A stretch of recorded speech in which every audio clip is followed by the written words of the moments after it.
Well, everybody, once again, it is election season, so thought it time to have some great candidate conversations. Here with me now, he's running for the Mason County Auditor position. It's Charles Rhodes. How you doing, Charles? Fine, Jeff. Thank you. Well, thanks for coming and talking with me today. Learn a little bit more about you, the auditor's office, the race in general.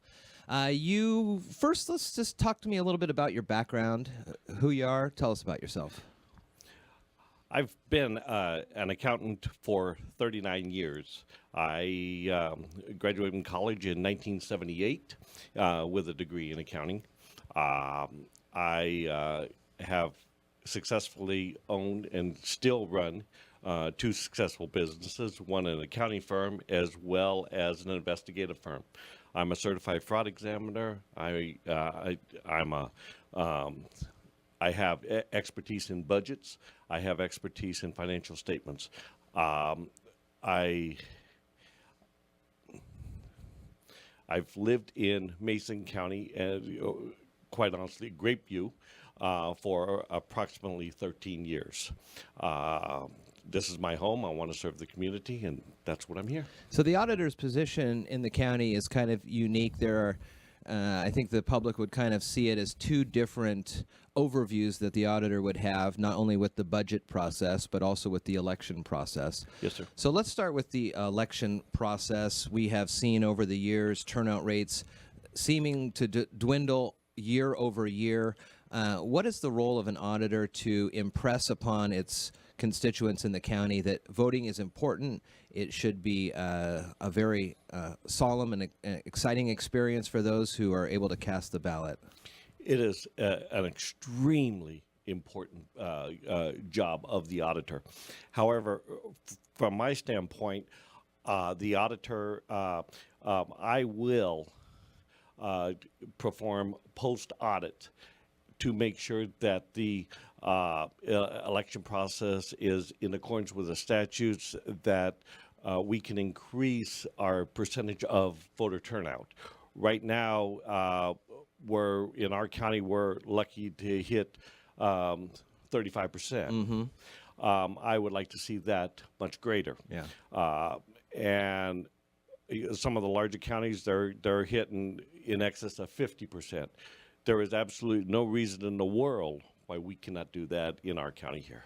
Well, let's move now to the budget process, and with your financial and fiscal backgrounds, what are you familiar with the current workings of the county budget, and what are some of the things that you've taken in private business that you may be able to apply to help understand these numbers better and explain to the public how these numbers work? Okay.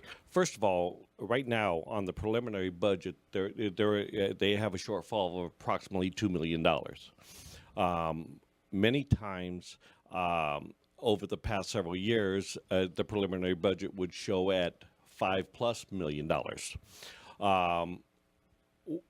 One of the things that I'm concerned is to not being able to stay within our parameters.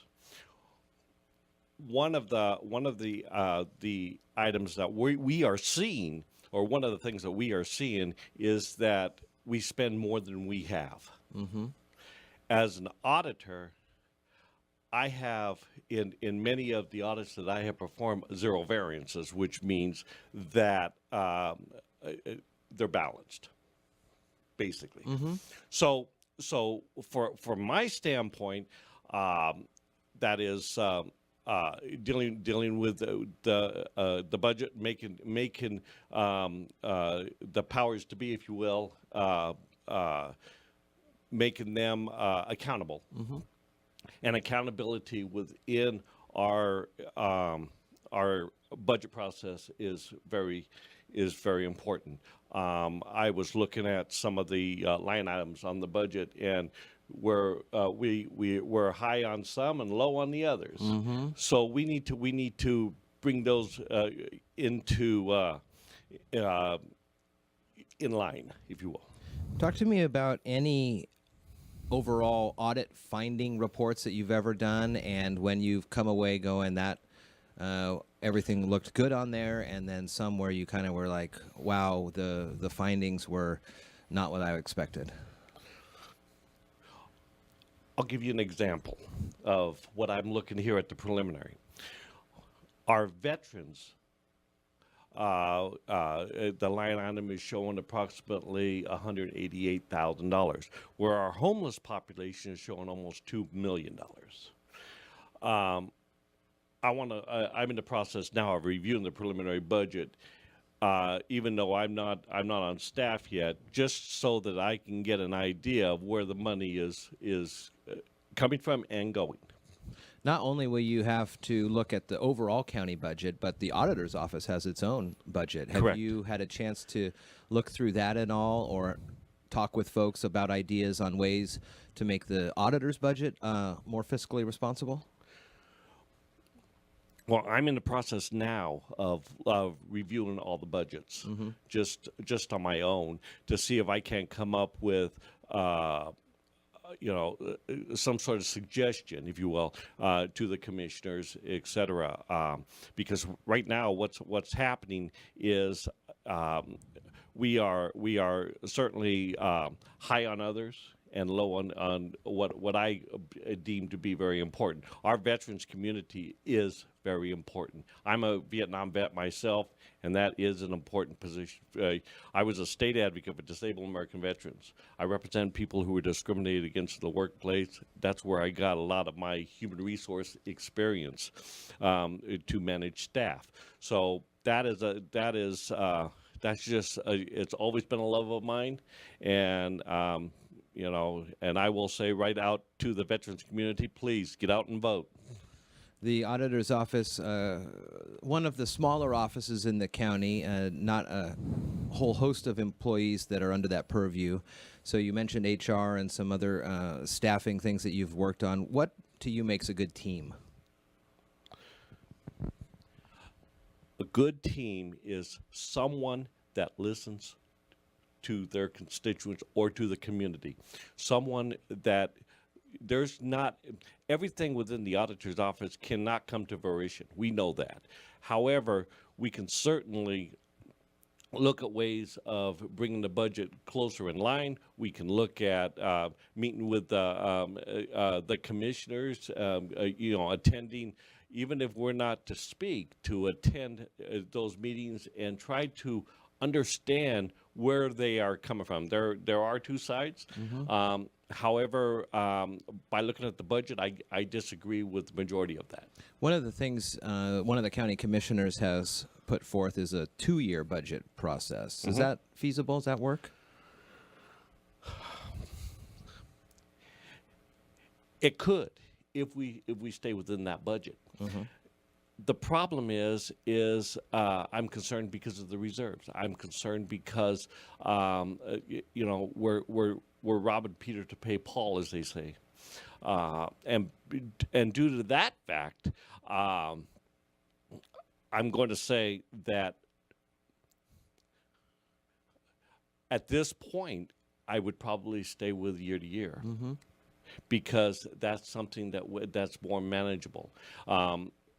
If we do it 2 years, as you know, the elections within the commissioners overlap, Right. and because they overlap, if there is an issue of budgetary problems, then the individual, the new people coming in, still has to deal with something that they disagree with or that is totally incorrect or wrong. Yes. This election season, it all comes down to votes, and so let's go back to some of the election things that the auditor has to look over. We have moved to now you don't need a stamp to send your ballots in, and that is likely to help voter turnout. What are some other ways that you have seen or have heard about for the future of voting to ensure that all the votes count and more voters are able to get through the process? To get out there and talk with the community. I carry registration forms in my car. If I'm doing doorbelling and someone says I have not even voted, my next reaction is, well, why don't we do that tonight? Sure. Or today? Sure.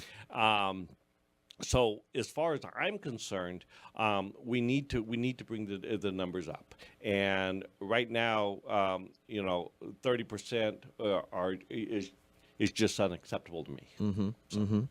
And although you may not have to answer this question on the county level, you may have to add your input statewide. What are your thoughts on voter ID?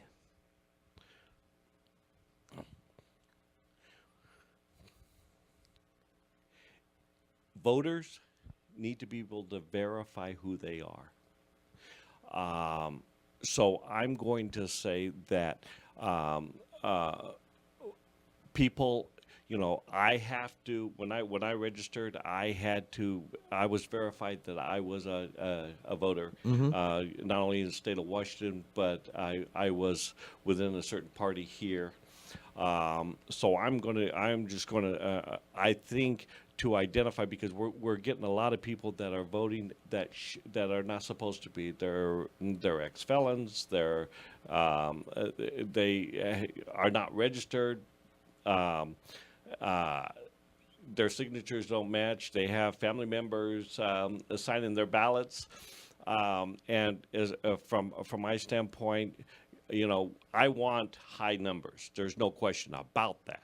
But I also want people to be honest and forthright with where they're voting. If they are not eligible at this time to vote, then register. You go through the process like we do. So. Well, take the last minute or two and look into the camera. Tell the voters why they should vote for you this election.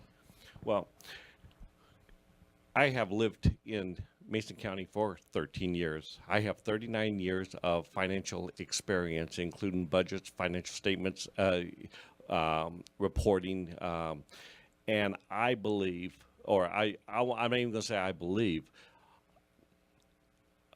the auditor's office should have at the helm someone with financial experience. I have that financial experience.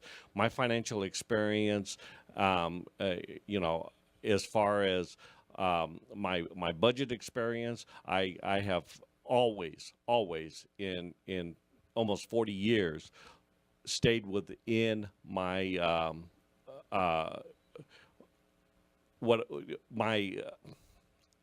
my budget, if you will.